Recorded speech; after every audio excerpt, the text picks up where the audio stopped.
Shalom Mesrat Hashem, comenzamos con Parashat Emor.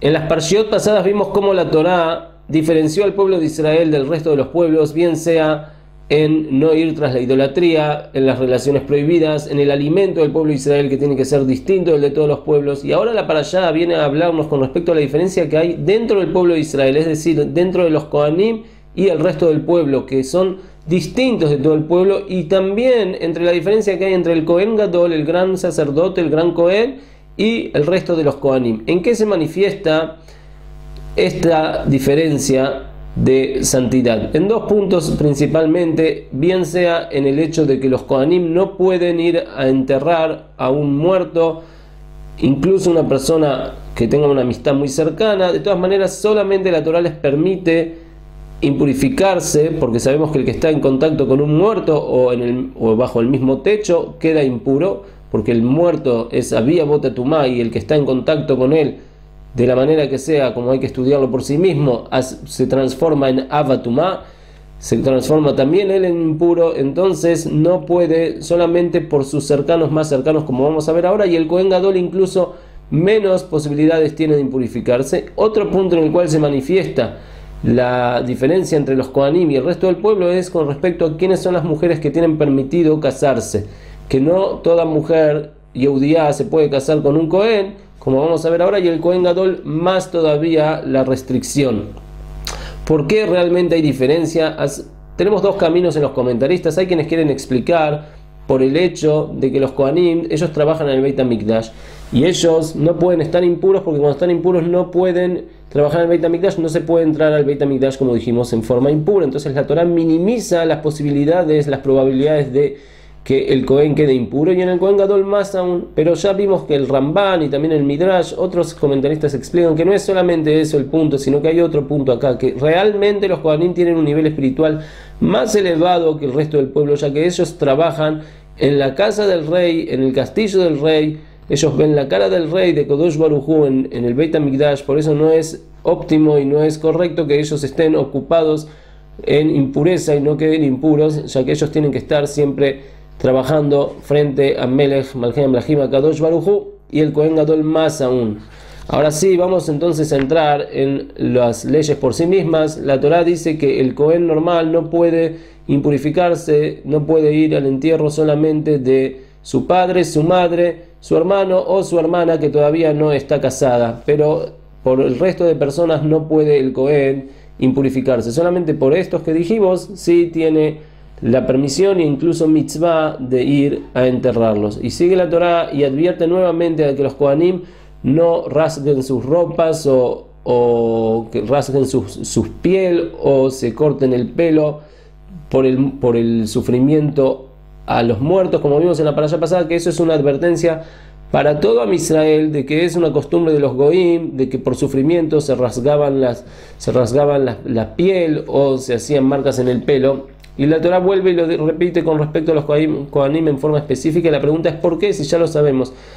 Hay comentaristas que quieren decir que hubiéramos pensado de que ya que la Torá le prohíbe a los Kohanim impurificarse por algún amigo que falleció o lo que sea, de todas maneras quizás sí se les permite por lo menos manifestar su dolor de esta manera. No se impurifican, pero hacen esto, no, también tienen la prohibición. Hay otras explicaciones que dicen que no solamente que está la prohibición normal, sino que aquí, hasta que ellos no se curan, si un Kohen pasó por esta prohibición y se hizo una marca en la piel o algo en el pelo, vamos a tener que esperar hasta que le crezcan nuevamente los pelos o que se le cure la marca, y recién ahí va a poder volver a trabajar. Esos son dos motivos, hay más por supuesto, por qué la Torá vuelve a esta advertencia. Ahora, con respecto a quién se puede casar, con un Kohen, con qué mujer se puede casar, por supuesto con una mujer Yehudía, y tiene que ser una mujer que no era divorciada, también una mujer que no fue por malos caminos, que estuvo con personas que estaban prohibidas para ellas, pero sí se puede casar un Kohen normal con una mujer viuda. Mas el Kohen Gadol, dice la Torá, el Kohen Gadol es diferente. El Kohen Gadol no puede impurificarse por ningún pariente, ni siquiera por sus padres, por nadie, por ninguna persona se puede impurificar el Kohen Gadol, solamente hay opiniones que dicen que solamente por su esposa, ahí sí él puede ir al entierro de su esposa, Y otra regla que no tanto se habla en forma específica ahora, que es un met mitzvah. Un met mitzvah significa de que es un muerto que no hay quien lo entierre. Hasta entonces incluso el Kohen Gadol, que tiene prohibición de impurificarse a cualquier persona, pero si es un met mitzvah que no hay quien lo entierre, solamente él, entonces sí puede impurificarse para él, hasta tanto llega el nivel de la mitzvah de una persona que es met mitzvah. Y el Kohen Gadol no puede casarse sino con una mujer soltera, normal, de Israel, incluso no por una mujer viuda.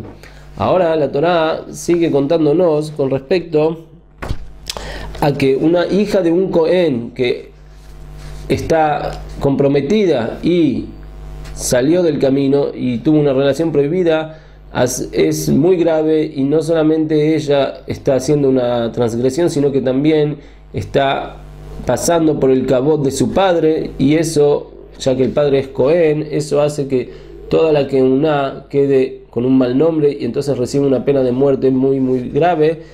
Pero de todas maneras sigue la Torá contándonos con respecto a la obligación de que Am Israel tiene que también respetar a los Kohanim, no solamente que ellos por sí mismos tienen las leyes las cuales tienen que ser distintos de los demás, sino que también el pueblo de Israel tiene la mitzvah de ocuparse de que los Kohanim sean distintos del resto del pueblo, en ayudarlos a que puedan cumplir sus leyes y también darles el honor en cualquier cosa de Kedushá.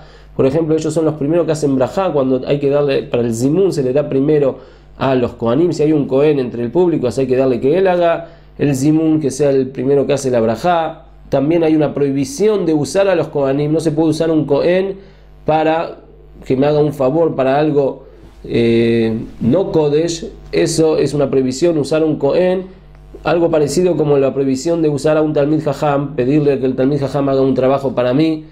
Eso también está mal. Entonces un Kohen también está mal, ya que el Kohen está dedicado y destinado para trabajar en el Beit HaMikdash.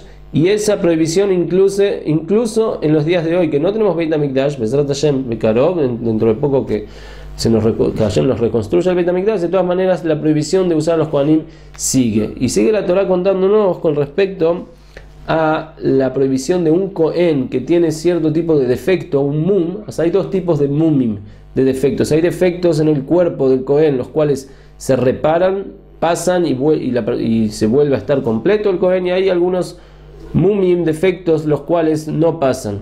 De todas maneras, bien uno, bien el otro, el Kohen, todo tiempo que está con un defecto en su cuerpo, que no está completo, y la Torá detalla cuáles son los mumim y hay que estudiarlos por sí mismo. De todas maneras, el Kohen ese no puede trabajar en el Beit HaMikdash hasta que no se arregle, hasta que no se cure este defecto que tiene. Y pero sí puede estudiar las halajot de cómo trabajar en el Beit HaMikdash, pero no puede trabajar. Pero si es un Kohen que tiene un defecto que no se recupera, un mum kavual, un defecto fijo, entonces no puede ni siquiera estudiar las halajot de cómo trabajar en el Beit HaMikdash, ya que él no va a poder trabajar y su defecto es un defecto fijo. Pero sí le queda el nombre de Kohen y puede comer los sacrificios en el Beit HaMikdash, como dijimos, los restos de las menajot o las carnes de los Kohanim, lo que se puede comer. Eso sí, él se puede participar en la repartija de los Kohanim, pero no puede trabajar en forma activa en el Beit HaMikdash. Por ejemplo, algunos de los defectos son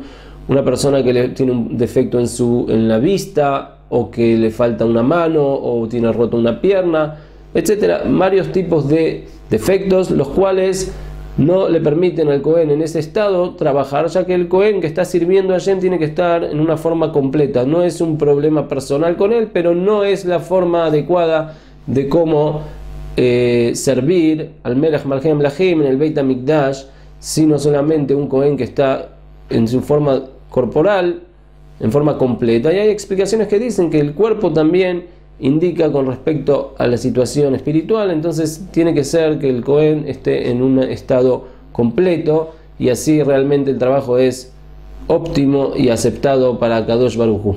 Con esto concluimos nuestro shiur. Barajá be'atzlaja.